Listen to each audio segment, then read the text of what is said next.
하나님의 견고한 터는 섰으니 인침이 있어 일렀으되 주께서 자기 백성을 아신다 하며 또 주의 이름을 부르는 자마다 불위에서 떠날지어다 하였느니라.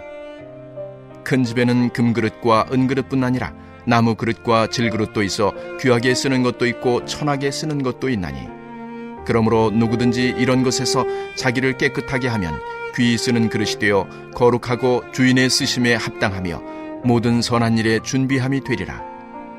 또한 너는 청년의 정욕을 피하고 주를 깨끗한 마음으로 부르는 자들과 함께 의와 믿음과 사랑과 화평을 따르라. 어리석고 무식한 변론을 버리라. 이에서 다툼이 나는 줄 알미라.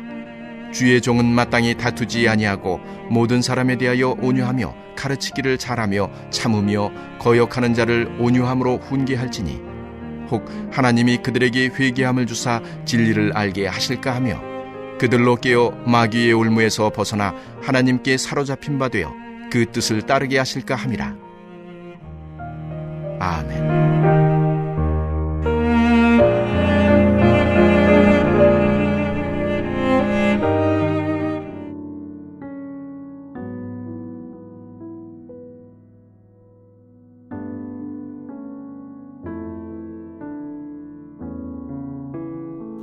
디모데후서 2장 말씀을 여러 차례 반복해서 여러분에게 말씀드리고 있습니다.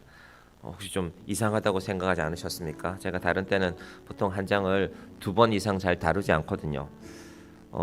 제 마음이 여기에 좀 멈춰 있는 것 같아요. 도대체 바울이 디모데에게 무슨 말을 하는 것일까? 우리도 언젠가는 누군가에게 유언을 남기게 될 텐데 어떤 유언을 남길까? 그래서 그 생각도 해보고 바울이 19절에서 주께서 자기 백성을 아신다라고 했습니다. 이건 모세를 통한 비유였지만 구약에 있는 말씀이었지만 사실은 크게는 그거 아닐까요? 하나님이 디모데야 나를 아신다. 하나님이 나를 아셔. 우리는 하나님이 나를 아신다고 믿는 것 같지만 사실은 망각할 때가 많죠. 하나님이 없는 것처럼 살 때도 있고. 그런데 바울은 분명히 주께서 자기 백성을 아신다 하며 또 주의 이름을 부르는 자마다 불의에서 떠날지어다 하였느니라. 주의 이름을 부르는 자는 구원을 받는다. 이 바울이 로마서에서 했던 말씀인데 우리는 이 말씀을 잘 기억합니다. 그런데 동시에 주의 이름을 부르는 자마다 불의에서 떠날지어다. 이건 하나님의 입장을 대변하는 것입니다. 하나님이 자식들이 나와요. 부모에게 나오는데 아버지 하고 나오는데 아버지 생각은 하지 않고 아버지 얼굴에 온갖 먹칠하는 일을 다 하고 있으면서 하나님 내가 아버지를 사랑합니다 라고 할 것이 아니라 너희가 정말 나를 사랑하면 불의에서 떠나라는 것입니다. 이것이 하나님에 관한 바울의 이해입니다. 신학교에서는 이거를 존재론적인 하나님은 어떤 분이신가, 그분의 존재는 어떠한가 이렇게 설명하는데 하나님은 우리를 사랑하시는데 하나님의 자녀들이 불의에서 떠나기를 원하시는 분입니다. 그것이 하나님이 자기 백성을 아신다는 것입니다. 우리는 하나님이 우리를 아니까 우리 아이들은 엄마 아빠가 보이면 어떻게 합니까? 자기가 넘어져 있는데 먼저 둘러보죠. 엄마가 있나 없나. 엄마가 있으면 아이들은 울어요. 왜냐하면 엄마가 달래줄 거니까, 와서 안아줄 거니까. 엄마가 없으면 가끔 아이들 보면은 털털 틀고 일어납니다. 내가 울어봐야 달래줄 사람이 아무도 없으니까. 그렇게 하나님을 이해하는 것도 좋지만 우리가 이제 성숙해지면 하나님에 대한 이해가 하나님이 내게 무엇을 원하실까라는 것을 계속 생각하게 된다는 것입니다. 여러분 우리가 이렇게 아침에 모이는 것은 하나님이 어떤 분이실까 하나님께 좀 더 가까이 가고자 하는 마음, 그 마음으로 우리가 모이기를 바랍니다. 우리는 항상 우리의 간절함이 있기 때문에 하나님 내가 이런 기도 제목이 있는데 요걸 좀 들어주셔야 하지 않겠습니까? 그 마음도 좋습니다. 하지만 하나님께서 원하시는 것은 네가 나에게 좀 더 가까이 나왔는데 내 마음을 알아주기를 원한다. 하나님께 가까이 가는 것하고 가끔 이렇게 제가 목사로 살다 보면은 이분은 하나님께 가까이 가는 게 더 중요한데 목사에게 가까이 오는 걸 더 중요하게 생각하는구나. 이거 어느 날 제가 문득 깨달을 때가 있었어요. 여러분 저한테 가까이 오시면 좋죠. 저도 감사하죠. 부족한 저한테. 그런데 더 중요한 것은 하나님께 가까이 가는 것입니다. 하나님께 가까이 가면 우리가 누군가와 가까워진다는 것은 그 사람의 삶을 내 삶에 받아들인다는 것 아닙니까? 하나님을 받아들이면 하나님께서 원하시는 것이 무엇인지 알게 됩니다. 그럼 사탄의 관심은 한마디로 정리하면요, 하나님에게서 멀어지게 하는 것입니다. 세상에 벌어지는 많은 일들을 곰곰이 생각해 보면 사탄의 관심은 하나님께서 우리를 멀어지게, 하나님에게서 우리를 멀어지게 하는데 모든 관심이 다 있습니다. 그 사탄의 관심이 제일 잘 드러나는 게요, 사람들을 바쁘게 하는 것입니다. 여러분, 아담과 하와가 에덴 동산에 처음 만들어졌을 그 순간을 생각해 보면요, 그들은 바쁘지 않았습니다. 그 아담과 하와의 주된 일은 뭐였냐면요, 하나님 만나는 겁니다. 하나님께서 에덴 동산을 베푸시고 저녁 때에 내려와서 그들을 만났는데 죄를 짓고 나니까 멀어졌죠. 그게 시작입니다. 인간과 하나님의 관계의 멀어짐의 시작입니다. 여러분, 그래서 우리가 세상 살아가는 것이 다 바쁘죠. 아침 일찍 출근하시는 분들도 계시고 때로는 밤 늦게까지 일해야 될 때도 있습니다. 저도 가끔 교회 일들을 하다 보면은 밤에 좀 뭔가를 해야 되는 날들도 있는데, 그런데 그 바쁜 것 자체를 하나님이 기뻐하시는 것은 아닙니다. 우리의 상황이기는 하지만, 얼마 전에 우리 태국에서 선교하시는 이영임 선교사님, 또 남편 되시는 정영규 선교사님, 이분이 아들 결혼식 때문에 한국에 들어오셨는데 추석 연휴였거든요. 그 뒤가 바로, 그래서 기왕 한국 들어오신 김에 태국의 삶이 선교지에서 그분들이 감사하게 하고 있지만 그래도 편안한 한국집만 하겠습니까? 또 그 정장관이면 정기적으로 안과 금진도 받으셔야 되거든요.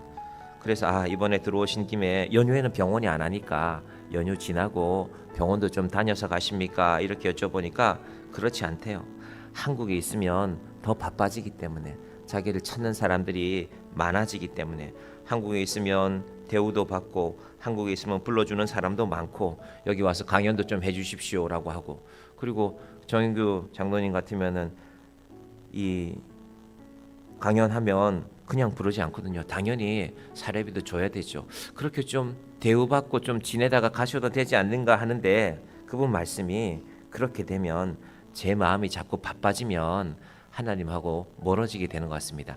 하나님이라고 말씀하진 않으셨어요. 제가 그렇게 받아들였어요. 제가 바쁜 거 좋지 않더라고요. 젊을 때는 바쁘게 살아봤는데 야생 동물에서 자라다가 이제 잡아와서 동물원에서 이렇게 이제 사람들에게 보여주려고 조련하는 맹수들이 있습니다. 뭐 사자나 호랑이가, 원래는 동물원에서 이 자라나는 아이들은 동물원에서 태어나는 게 제일 좋은데 그게 마음대로 안 될 수가 있잖아요. 그러면 잡아와야죠. 잡아와서 호랑이나 이 맹수들을, 사자와 같은 맹수들을 순하게 조련시켜야 됩니다. 근데 맹수의 본능이 있잖아요. 무섭죠. 호랑이는, 사자는 사람이 함부로 다가갔다가는 그 무서운 발톱에 한번 찍히면 생명이 위험하게 되지 않습니까? 그런데 오랫동안 맹수들을 조련한 조련사가 그 맹수들의 이 힘을 빼는 방법이 있어요. 맹수들 입장에서는 이게 정신이 혼란해지는 것인데요. 의자를 여러 개를 들고 가요. 사람들 몇 명이, 맹수는 저 앞에 있고 의자를 여러 대를 갖고요 왔다 갔다 해요. 맹수라는 특징이 뭡니까? 사냥감을 하나 잡아서 그거 잡는 거 아닙니까? 수천 마리의 이 사냥감이 있어도 하나를 딱 찍어서 그걸 잡으러 가잖아요. 그게 맹수의 특성인데요. 의자 몇 개가 왔다 갔다 하면 이놈을 잡아야 되나 저놈을 잡아야 되나 5분 하면은 정신을 잃는데요. 여러분, 하나님이 우리 인생도 그렇게 만들지 않았을까요? 이것도 하고 싶고 저것도 하고 싶고 여기도 가고 싶고 저기도 가고 싶고, 그러다가 어느새 정신이 혼미해지는 것입니다. 여러분, 믿음은 단순함으로 결론 지어집니다. 가을이 되면 저기에 단풍이 좋다더라, 저기에 단풍이 좋다더라. 제가 어느 해인지 모르겠는데 개척하고 한동안 몇 년 동안은 봄에 벚꽃이 피는지 안 피는지 별로 관심도 없었어요. 뭐 꽃은 때 되면 피는 거지, 나는 지금 교회를 세워가는 게 중요하지 하다가 어느 해 한 4년이나 5년이 지나고 나서요, 그래, 어디 가면 벚꽃이 제일 좋을까? 벚꽃이라는 게 순간 피잖아요. 순간 피었다가 비 한번 오면 떨어지죠. 그래서 누가 저기가 좋다고 하면 저기도 한번 가보고 저기도 한번 가보고 그렇게 두세 군데를 다녀본 적이 있습니다. 그런데 그러다가 비가 와버렸어요. 이제 벚꽃은 거의 다 떨어졌죠. 비 오고 바람 불었으니까.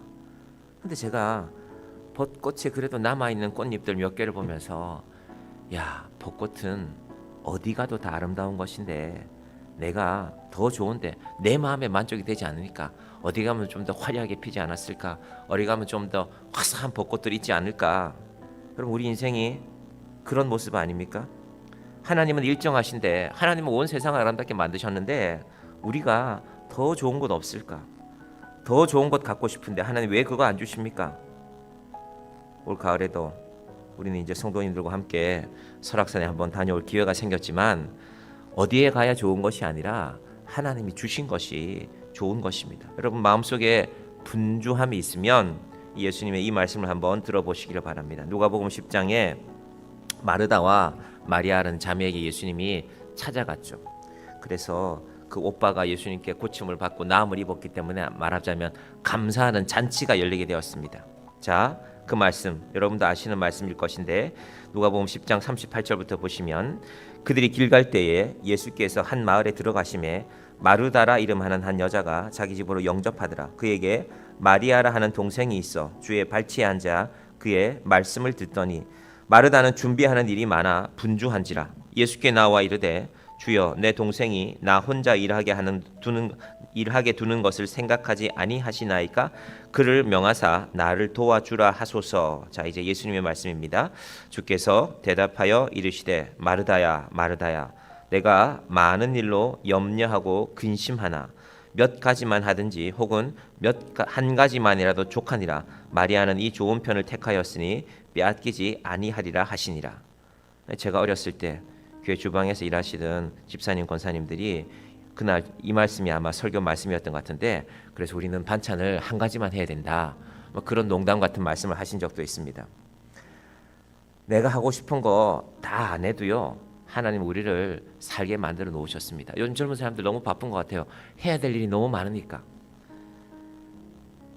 실컷 많이 먹고는 이제 또 헬스하러 간다고. 좀 적게 먹으면 헬스도 적게 해도 될 텐데 많이 먹어야 되고 잘 먹어야 되고 또 운동도 하러 가야 되고 운동도 좀 멋있게 해야 되나 봐요. 옷도 잘 입고 해야 되고 남들 눈에 보이게 해야 되고 운동하면서 또 사진도 찍어야 돼요. 내가 오늘도 이렇게 운동했다라고. 그냥 그렇게 안 해도 제가 어렸을 때 시골에 할머니들 보면 대충 된장찌개 드시고 밭에 나가서 일 조금 하시고 동네 좀 왔다 갔다 하셔도 건강하게 사시는 분들이 많더라고요. 하고 싶은 게 너무 많으니까 분주하고 사실은 별로 되는 일도 없습니다. 제가 부목사로 사역할 때 항상 교인들이 저한테 인사가 목사님 바쁘시죠? 목사님 바쁘시죠? 본인들 눈에 바빠 보이겠죠. 혹은 어느 날 이런 생각도 해봤어요. 내가 날마다 바쁘기를 원하나? 바쁜 게 그게 뭐게 좋은 거라고. 이제 여러 사역이 있으니까 주일날 같으면 한 15분 단위로 회의를 몇 개씩 한단 말입니다. 회의하고 나면 생각도 안 해요. 생각도 안 나요. 이걸 했는지 안 했는지. 심지어 그날 내가 저분이랑 악수를 했는지 저녁 때 만났는데 내가 아침에 저분이랑 악수를 했나 그것도 생각이 안 나요. 사람을 만났는데. 바쁜 게 좋은 게 아니라 여러분 정말 중요한 사람은요. 자기 일정을 자기 마음대로 정하는 사람입니다. 물론 백수도 이렇게 할 수 있지만 백수라서 그렇게 하는 게 아니라 정말 중요한 사람은 중요한 일에 자기 시간을 쓰는 것입니다. 여러분에게 중요한 일을 잘 정하시기를 바랍니다. 그것이 하나님께 집중하는 것입니다. 바울이 디모데에게 많은 말씀들을 하고 있는 가운데 주께서 너를 아신다는 이 말씀, 그러니 이제 우리도 주님을 알자는 것입니다. 우리가 에베소에서 바쁜 일들이 많겠지만 하나님께 집중하여서 살아간다는 것입니다. 우리의 믿음이, 우리의 신앙이 시간이 지날수록 잘 정돈되기를 바랍니다. 그거 안 해도 돼. 그거 안 가도 괜찮아. 그 사람 안 만나도 괜찮아. 친구는 둘이면 좀 외롭고 넷이면 너무 많다. 서양 속담인데요. 그래서 꼭 3명을 말하는 건지는 모르겠어요. 그래 놓고 그게 끝났으니까 얘기가.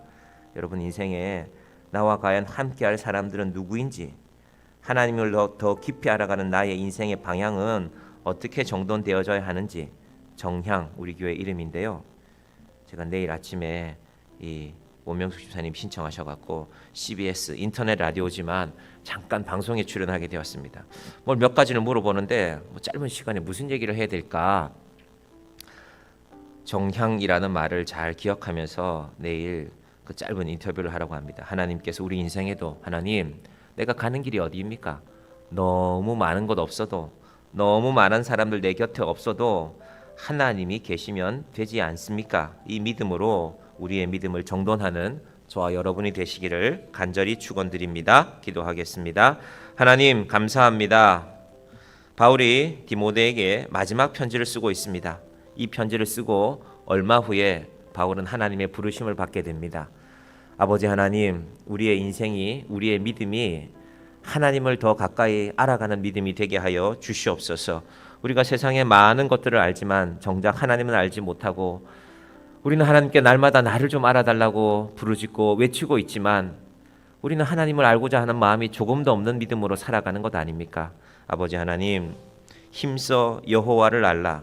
이스라엘 백성들이 도무지 하나님을 알고자 하는 마음이 없었기에 호세아 선지자가 여호와를 좀 알자고 말씀하고 있습니다.